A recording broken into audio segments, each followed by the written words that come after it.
My position at the University of South Florida in Tampa is the Director of Introductory Psychology, which is a large introductory course, probably similar to at other institutions. It is a general education course. It's very popular with first-year students. It helps to meet their social science requirement, and so it is a large course. I'll have 200 to 350 students in the face-to-face. We have two face-to-face sections of those size. They have 2 hours of lecture in the big lecture hall. We use clickers. I'm known as the clicker lady at USF. And then they have their third hour, which is in a lab with the TA with about 35 students each. So there's a large hands-on part of the course in the lab. So when several years ago I reformatted the course to offer a totally online format option for the students, I struggled with the lab. I wanted them to have some hands-on stuff. So I found that the technology that's available through Launchpad was really helpful for that. So I'm going to tell you a little bit about how we use that. And I'm sorry, this is going to be more relevant to psychology instructors, but I'm going to tell you some of the options that we use there. The online course is totally in Canvas, our course management system. We're using what was originally the three Dan's book, Dan Schachter, Dan Gilbert, and Dan Wegner. Unfortunately, Dan Wegner's no longer with us. Matt Nock is the fourth author there. So it's a very popular textbook. I like the textbook, but I really like the technology that goes with it in terms of Launchpad. In Launchpad, there is the digital copy of the book, so the students can just purchase their access to Launchpad, and they have the textbook right there in digital format. The research, we mentioned this earlier, the research is mixed on whether it's a good idea for them to be reading a textbook online versus an actual book. It depends on the subject matter, I know, but there's some research that says that the cognitive load is better for them to be reading an actual book. But I understand this is not their world, and it's my job to teach them and prepare them for the world they live in, not necessarily the world I live in. So I like having the ebook there because I can assign sections of the book right there, and they can see in Launchpad, I'm supposed to read this section. The developmental chapter that they're working on this week, I don't teach prenatal stuff. We don't have time. So they know that they can skip that part and go right to the newborn section. They also have the hyperlinks that they can use for any of the terminology that they don't understand. It's right there. I mean, it's their digital world, and I'll go with it. It's a good deal. The thing that really sold me was being able to recreate what we have in the face-to-face section is their Friday lab section. In the online section, they have their lab assignments in Launchpad, which is the interactive assignments there. Launchpad also has other study aids that are available to them. They can download flashcards, they can do practice quizzes, all sorts of things that are available, and they like that. So this is what Launchpad looks like for my course right now. This is actually the learning chapter that they did last week, and they've got lots of things to do. They've got 3 assignments there. So each week, the online course, the students in there, there are about 210 of them this semester. They've got 3 lab assignments to do there.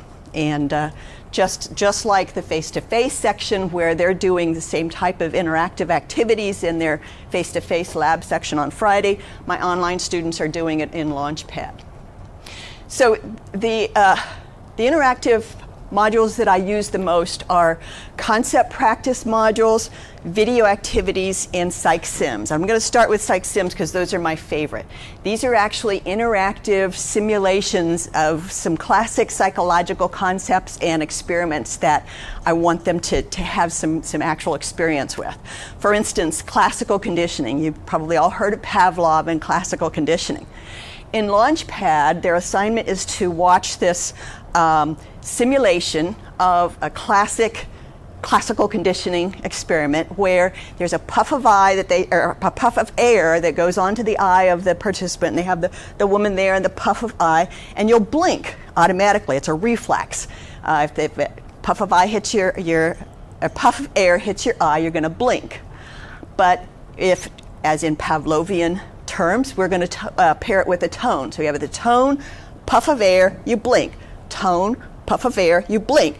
Pretty soon, you're going to be classically conditioned to where you're going to blink when you hear the tone, okay? You can't help it. It happens, and it's good. All right, so the student actually sees this happening. They see the amount of time it takes for the woman to blink once the tone is sounded. Pretty soon, there's no puff of air. She's blinking to the tone, okay, just like Pavlov's dogs. Another example is in the social psychology chapter where the mate selection. The social psychologists know that there are certain things that we, because we're human, we look for in the people we're attracted to, and a lot of that has to do with evolution. And so the student is looking at a brief explanation of these concepts of mate selection, but then they actually answer questions about what is your ideal mate? You know, is your ideal mate taller than you, the same size as you, shorter than you, older than you, younger than you, religious views the same as yours, political views, whatever, okay? And so they're actually putting data into the simulation. Then they see their data compared to aggregate data for males and for females, and they can actually see some of the things that we talk about in the evolutionary approach to mate selection and see that, yeah, it's true for them too. Another example is in the cognitive chapter, which is my area in cognitive psychology, the mental rotation task, which is, it's a classic experiment where if I show you, say, the letter R, and you're going to have to tell me, is the letter R right or is it reversed? So you've got the R this way or you've got the R this way, okay? And we're going to plot the amount of time it takes you to tell me whether it's right or reversed, and it's going to be based on how much it's rotated. And you can actually see it correlated with how much the R is rotated for you to say, oh, yeah, it's the right side or it's the wrong side, okay? So you're actually, the hypothesis is you're actually doing a mental rotation in your head in order to answer that question. And the data plot out beautifully to support that. So the students actually interacting with that and seeing that in action. So this is just 3 examples of the psych sims that we assign. My TAs also assign the practice, concept practice modules, which sort of take a learning objective and really make it visual for the students. For example, in the research methods chapter, always chapter 2 in every textbook is research methods, because that's sort of like the overarching theme in psychology is how we do research. And it describes all the different types, several different types or designs of research, what are the pros and cons of that, and then the student has to match the study to the type of research it is. I have what's called course tattoo, and this is sort of a sidebar here, where with intro psych, I don't know how many of you took intro psych. What do you remember from your intro psych course? Okay, probably very little. So I have 2 concepts that I hammer away at throughout the whole semester, and that's what I call my course tattoo. It's something Beth Morling presented at a conference one time, and I really liked it. And that is that correlation is not causation. Have you heard that before? Yeah, okay, good. Students hear it, but do they understand what it is? And what I find, because my area is psycholinguistics, they don't hear the not. Okay, so they say correlation, oh, causation, you know, when it's, you know, it's not that way. So the research design module really helps to drive that home right off the bat, and I'll hit on that and on some other things too. But they're able to then not only match the design, but also do some true-false on how do you interpret the data from a correlational design versus an experimental design. In the neuroscience chapter, they have neural communication, where they have a brief presentation, PowerPoint presentation of what are the parts of the neuron, how do neurons communicate with each other, the neurotransmitters, the synapse. And then they match a video of what's going on with the neuron to what is that concept. In the developmental chapter, Piaget's stages of cognitive development, you've probably heard of Piaget, they have to match the example of the child in terms of age and their ability to what stage are they in. So that's just 3 examples of the concept practice that we assign. My TAs, their favorite is the video activities, and so they assign a lot of the video activities for their students. They like these because they're really good videos. They're actual clips from documentaries and famous people talking about some of the concepts that they have to study. For example, anterograde amnesia. Anterograde amnesia is where you have, usually it's damage to the hippocampus or hippocampal area, and you are unable to form new memories. Now stop and think about what that's like. You know, if you're unable to form new memories, you're only functioning in short-term memory, which is about 20 seconds of consciousness, okay? Clive Waring is a classic example of somebody who suffers from anterograde amnesia. He's a British choir master, very well-spoken man, very articulate, but he cannot form any new memories from the point of his damage to his hippocampus. So he has all of his old memory, but ever since the damage to the hippocampus, there's no memory. So he's operating in 20 seconds at a time. So imagine, and he describes this really well, which is why the video is really good, that you wake up every 20 seconds and you have no recollection of anything you did earlier in the day. And so he keeps a diary of just woke up now. You haven't been awake until now. When, you know, just a few minutes earlier, he put that same thing in there. So it's very debilitating, but students don't realize that until they actually hear somebody talk about this. So this is an interview with him and his wife, and she also is very articulate in talking about what it's like to live with him when he's waking up every 20 seconds. You know? So the students watch that, and then they answer a few multiple choice questions after that.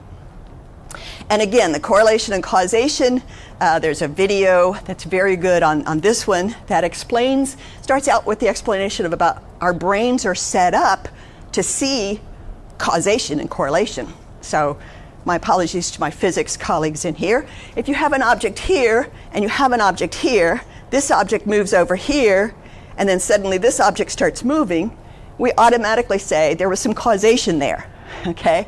But there are many things that we see as correlations that are not, you know, we don't know whether A causes B or B causes A, or if there's a C, a third variable that causes both of them. That's the third variable problem, okay? So this video is really good at articulating that for the students and seeing some of the pitfalls of seeing correlations as causation.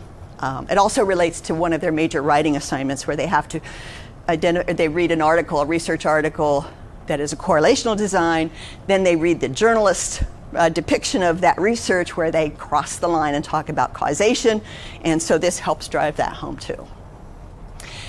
Then there's also video clips for both the visual processes and audition, looking at the properties of light waves and sound waves and how that energy from the physical world impacts on neural receptor sites in the retina and the cochlea and gets transduced into neurons firing, and then the pathway to the cortex in the brain that processes that information. It's all on video there for them to watch, answer some questions, have some interaction there. So the video activities are really good. Besides their writing their lab assignments that the students are assigned each week, there's also Learning Curve, which is an adaptive quizzing module in Launchpad. And it is adaptive in that the student's going to be answering questions. Some of them are multiple choice, some of them are matching, some of them are short answer, fill in the blank. And then it adapts to whatever the student is, how the student is doing, how they're performing. So if they're not answering the questions well, it'll back up to some easier questions until they start getting it, and then it'll move forward. And then it also goes back and samples some old questions just to keep that fresh, because we know from research of the testing effect that the best way to learn the material is through testing, okay, and also going back and retesting old stuff. And Learning Curve is really good at actually doing that. It also provides a study plan for the student. So depending on how they did, you know, it'll say you need to spend some more time in this section, or you know, gives them an actual study plan. They also have, and what we do is we assign a certain target score, a criteria that they must meet in order to get their points. And they have to reach a certain level of points. For each question, there's also options for them to get some help. So they can click the button to go directly to the ebook at the section that talks about that concept and read it, and then go back and answer the question. They can also get a hint, which decreases their points that they get, but at least they get a hint. They can also just, you know, be given the answer. They get no points for that, but at least they have the answer that they're going on. And so the students like to use that too. For me as the instructor, Launchpad gives me a lot of data. Okay, we've been talking about this throughout all the different technologies, is that it provides us some feedback, not only on how the individual student is doing. It tells me how much time they spend on each of the assignments that we have in there, how much time at least it's on, you know. And it also tells me how the class as an aggregate is doing on topics. So I can look at that and say, okay, the class on the whole are really struggling with negative reinforcement. So I'll then provide an extra video lecture on negative reinforcement to actually address those things that they're struggling with. So it's good feedback. And you get that feedback both in a visual of the data, you know, histograms and things, as well as the actual statistics on the quiz questions. Very helpful stuff. What my TAs really like is that it is now integrated with our course management system in Canvas. So the assignments, the 3 assignments each week that they have on Launchpad for their lab assignments are actually linked in the module on Canvas, so they can go right directly to Launchpad to the assignment that they're supposed to do. And more importantly for my TAs, they're no longer having to download the scores from Launchpad and upload them into Canvas. The scores automatically go into the Canvas gradebook, which is really helpful because I can use my TAs on much more useful stuff then. What did my students say? I asked them for some feedback. I told them I was going to be coming and talking to Macmillan, and I thought for sure they were going to tell me all the things that they were having problems with, but it was all very very useful. I think they really appreciate the technology. This is just an example. I really appreciate having the Launchpad as an extra resource. Before the exam, being able to go back to each chapter and take quizzes for each section was very handy. The questions seem to be along the same lines as the ones you give in quizzes and exams, so it made a great study tool. I love that you can keep answering questions after you meet the required minimum score too. So I could answer more questions on sections. This is obviously a motivated student. I struggle with, or the questions I struggle with. Also, the read the book page on this topic button is a lifesaver. If I couldn't recall the answer, it was great to have the section right there instead of having to dig through my notes and flip through my book to find the relevant information. Thank you. Thank you.